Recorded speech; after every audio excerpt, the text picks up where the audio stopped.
So I said I was going to do something for TI8, and I only kind of lied. I went to the event for the main stage, for the group stage, actually, and it was lots of fun. Obviously, while I was there, I didn't really want to do anything other than just enjoy the atmosphere and the video games and be the uber nerd that I actually am. It was an amazing experience. I went last year as well. As much as I am excited for China to get their own TI for the first time ever, it is really sad that I'm not going to be able to go. I live in Vancouver, so it's always been pretty easy. All that being said, today we're going to be looking at a couple of games, well, one game, a couple of plays from FY. Over the next couple of weeks, I plan on doing this for a couple of games, and then we will see whether or not they're well received or interesting, or if I learn anything. Most importantly, FY is the 4-position player for LGD.PSG, who came second overall. Sorry for the spoilers. Tusk is one of his best heroes. I'm going to be mostly talking about what he does for rotations. The actual mechanics of the hero, I don't fully understand. I'm not nearly good enough to play as Tusk. He's just so good, both mechanically and at understanding where he's supposed to be, which is a skill set that is valued everywhere. So, without further ado, let's jump into it. First things first, we're going to take a look at the draft. Don't really want to look at it too much, but we want to understand exactly why FY is going to be able to do all these rotations and have such a good time. A lot of it comes down to the fact of how they picked. We'll look at the two support heroes on LGD.PSG. We have the first pick, first phase silencer that they took for X Nova, which denies a lot of very high mobility mids, which is something that Lena really struggles against, and it means that they're going to have an easier time leaving Lena alone, allowing FY to do other things. And they also picked a Terrorblade Silencer lane, which is incredibly annoying to deal with. Doesn't really matter who you are. With the amount of harass that comes out from Silencer and the very high armor that Ame has on Terrorblade, you're going to have a very good time against most winning matchups. The VP actually did a pretty good job of trying to deal with it, but the problem is that even if you can harass him a little bit, he just has so much armor that it's easy for him to stay in lane with only a small amount of regen, which is something we've seen a lot of pro players doing, is picking up a lot of early regen. Most importantly, for our sense, FY effectively never has to go bottom to save his carry because of the laning pressure that Silencer is able to put out, which means that he can only play on the top half of the map, which is a lot easier.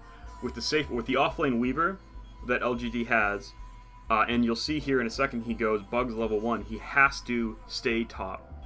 He has to stay in this 2-1-2 meta for a long period of time. I think this is what people struggle with the most when you can't just roam as a 4 anymore. Here we see FY making sure that it works. He rotates a couple times mid before 10 minutes, but for the most part, he's going to stay top with Weaver. Right off the bat, we see this big early fight. A key thing here to note is that Weaver goes Bugs level 1, which means that is committing that FY has to stay top until Weaver gets level 2, otherwise he will just chain feed against a Bane Wraith King. Great block off here by the shards. Again, FY is a mechanical genius. There's nothing I can do to really explain how good he is at Tusk. It is his best hero, and he's one of the best at it. I don't know Tusk well enough to talk about the mechanics of it, so we're really just going to talk about the positioning. All 5 go bottom to make sure that they can get this first blood and they can secure their own jungle. It means that they're focusing on making sure that Terrorblade and Silencer can just sit bottom, that there's not going to be a ton of pressure. If the enemy off lane gets off to a really good start, it's going to force FY to come bottom a lot earlier and not have the freedom to really go top and stay there and roam on mid and make sure that he's this ever-present force. So now that we're back into the laning stage here, we're going to see FY really making sure that he can put on as much pressure as he can. With Bane, who's a great laning hero. Wraith King Bane is a fantastic lane, especially against a low HP hero like Weaver. Initially, right away, FY starts getting in that harass. They get Bane down to a very low HP pool, and they force him to make a mistake, to make sure that this attack that they're going to try to do to force this Weaver, who doesn't have Sakuchi right now, out of lane very early, is going to be difficult because Bane's not going to have the HP to trade. The Bane being low HP is very big in making sure the fact that FY and Weaver don't just get harassed out by brain sap after brain sap after brain sap. The TP back to the tower is a pretty cute play. Having to walk all the way back from base without boots is really a bad time, especially on a hero like Bane. So we see here the attempt to make a go on Weaver, knowing that he's not really got Sakuchi. Great block off from FY, and Weaver gets out to salve up in the woods. Bane goes for a pull here, and we see FY and Chalice go and contest it. This is a really big deal. They don't quite get the stun off here. unfortunately, but with the bugs and the shards, they're able to harass him down to a very low level. Most importantly, they almost missed this kill. It almost gets denied because of the bugs, but FY over here, taunting. Don't do this. Just make sure you secure the kill, because he almost gets denied to the neutrals up here. If he misses, the neutrals get the hit. This is forcing a situation in which Bane is uncomfortable being in lane. The value of this is that Bane is a very, very, very good laning hero. And with the Wraith King, they can output a lot of damage. As we see here, they jump on Chalice, and he gets very low very quickly. Good save from FY, and they force a lot of damage out onto the enemy team. Unfortunately, Chalice gets crit and demolished by this Wraith King, but the idea was still definitely there.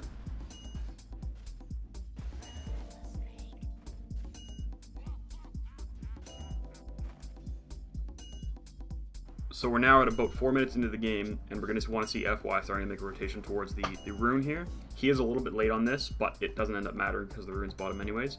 Still, this is a big deal. Again, we're going to take a quick look here at the mid lane. Lina and Alchemist are doing fine against each other. Lina is great up until level 5, up until level 6, where eventually Alchemist can just regen her. So, as we see here, before Alchemist hits 6, right at about the 4-minute mark, we see FY rotate mid, and they're going to try to go for a kill here. The goal of this here is to make sure that Alchemist doesn't get off to that great start. And once he hits 6, this is a much, much harder kill. FY misses the snowball dodge, but then he does get it off, and they do get the kill. This here, that is the peak time to get a kill on an Alchemist, right before he gets 6. It's going to force him to be a little bit more cautious so next time he comes back into lane, because if he dies again, he doesn't have a TP, he has to walk back to lane. It's a huge waste of time. They come back up to try to get the 5-minute rune. Bane's already up here, which is very unfortunate. FY is going to die here, but they're going to get a trade kill anyway.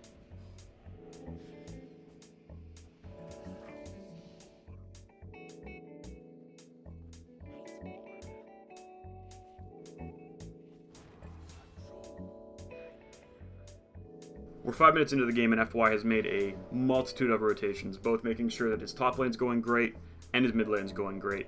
Bottom lane is completely fine right now. They're just down there farming, trading regen. Again, with the Silencer, it's going to be very difficult for them to really force this Terrorblade out of lane. Now that Alchemist has hit level 6, we know that he's going to start power farming, and FY makes a good rotation here. It's at about the 6-minute time, so the first wave of wards are going to be down already. They're going to already have expired, so he feels comfortable walking through the river. He makes a rotation up towards the top, and he puts a ward down in this dire triangle here. This is Alchemist's safe zone. This is where he wants to be playing the vast majority of the game. By putting a ward here, they're going to be able to have vision of what it is he's doing when he's farming. They're going to be able to set up for ganks if he needs to.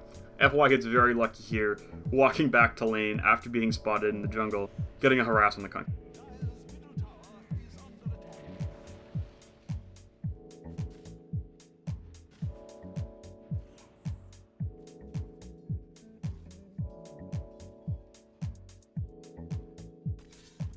Alchemist is now level 6, which makes this game a lot harder for Lina. She does have her ultimate, so she does have a lot of burst damage, but if she misses the combo at all, Alchemist is just going to walk away and regen it all. Again, we're seeing now that Weaver is going to be a little bit more comfortable in the top lane because he's going to be a higher level, and because the Bane is going to be forced to play defensive. We see FY making a lot more rotations. They know that the Alchemist is in the jungle. A little bit of an unfortunate play here for FY. This is a great rotation, but they just don't account for the fact that the entire top lane is missing. They were coming to Shrine. Lina has to die for this, but FY recognizes, oh, he's dead. That's a 4-hero rotation. There's no point in me being there. Sometimes that happens. You make the right play, and the enemy just happens to get it.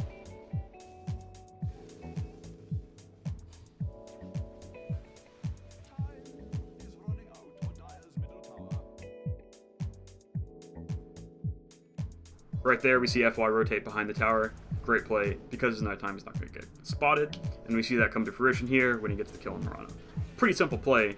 Ends up making a big deal here. One key thing to point out here is that FY could have blocked that camp in the dire triangle, but instead he chose not to make sure that he would keep that vision for as long as possible. While denying farm is great, especially against an Alchemist, and on a hard camp, keeping that vision is even better.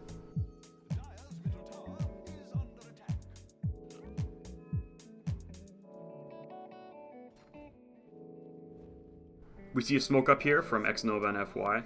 They want to continue applying pressure to these cores of VP. Kunkka manages to catch them in the river just by when he was going to ward and dies for his sin.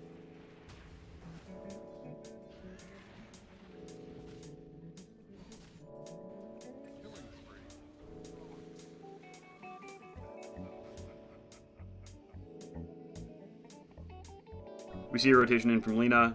She does miss her stun, which is really awkward. She didn't need to ulti first. And then we're going to see FY going down here, but he gets the kill on Bane and dies for it anyways. Again, this is creating more and more space for his Weaver and his Terrorblade to just farm. You see heroes chasing him all over the map, and while they are going to get kills from here, and they are going to go back to jungling very quickly, the lane creeps are just so much more important. And especially as you can see here,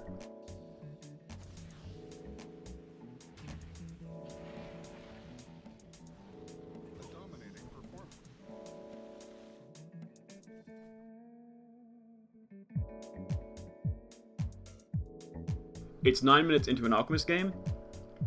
They have a less than 1k net worth lead. We're taking a look at the graphs here. That is unreal. That is a fantastic situation to be in. You want to make sure that Alchemist does not get up to a great early start and that your cores are doing fine. Take a look at the side there. The last hit charts are fine. Terrorblade is having a fantastic time, all due to the fact that they set up their lanes in a way where FY could cause havoc everywhere else in the map, and Ame on the Terrorblade would just be in a situation where he just has to bot creeps. Chalice is going to get a little bit of farm. He's going to get a few kills. They set up Somnus so that his early game didn't go too horribly. And as a result, we can see that that ended up winning them the game. I think that there are a lot of very good 4 players that are mechanically talented and play very good in mid-late game. But especially in this tournament, we were able to really see the 4 players that were able to make that early impact and make sure that they set up their lanes for success. We see here he had very few deaths and a ton of assists, which is a very important part of winning Dota. Obviously, there are some great plays from his other support player and from the cores as well. But even against an Alchemist team, you can see that they managed to maintain a net worth advantage. And even at some points, the Alchemist was not top net worth. At about 25 minutes, 10 minutes before they lost, he managed to lose top net worth. Most importantly, we see that Tusk managed to maintain a very high level. He was level 19 at the end of the game. Same on par with his Weaver and higher than almost everyone on the Dire team. This is really important, especially now that bounty runes don't give experience and they only come up every 5 minutes. But still, he managed to do a lot very early and making a lot of very smart rotations. Obviously, the rest of his team is going to have a big impact in the other stages of the game, and there are a lot of very talented 4 players, but I really wanted to focus on FY because of his ability to be in the right place at the right time, doing the right thing. It's a very, very, very difficult thing to do, especially with a game as fluid as Dota 2, but FY manages to do it frequently, repeatedly, and make sure that he is in a situation where he can best set up his team for success, even if they don't necessarily deliver, or if the other team just ends up being better. I think we saw a lot this tournament that the support position, specifically the 4 position, is vastly important in winning teams, as we saw that Jerax from OG, FY from PSG LGD. We saw a lot of great plays coming out of MSS from VTJ Storm. We saw a ton of great stuff coming out of Crit from EG. A lot of these teams that had a lot of great success in the tournament, even if they weren't expected to, came down to the amazing support play from their 4 and 5 position. So that concludes the end of the actual educational content of this video. Next little bit is just going to be me rambling about where it is I'm going with the channel and what it is I want to do, so feel free to tune out. You'll see on the screen here I got my Twitter and my Twitch links there. If you want to tweet at me, ask me questions about this, tell me that I'm shit at this game, that I don't understand anything, feel free. I stream on Twitch somewhat regularly. Not all that regularly. There is no schedule, but when I do stream, I stream for quite a bit of time, so that's something to keep in mind if you're interested in seeing what a shitty player like me does on a regular basis, or if you just want to laugh at me, that's fine too. I think that for the next couple videos here, I'm going to be looking at more TI stuff. I know that we're going to have a big patch coming up in a couple of weeks here, as the TI8 season is about to start in a week or 2, I think. If there's any heroes, players, teams, positions it is you want me to focus on, drop me a comment down below or tweet at me, let me know. I would love to hear from you guys, or not. I'm still going to continue doing it because it is pretty enjoyable. I learned a lot with what we've been doing in the 4 position this tournament, so hopefully I'm able to apply that in some of my games when I play 4. Thanks so much for watching. Peace. And now the somebody say, could you pick it up far? But and I can see, but I don't.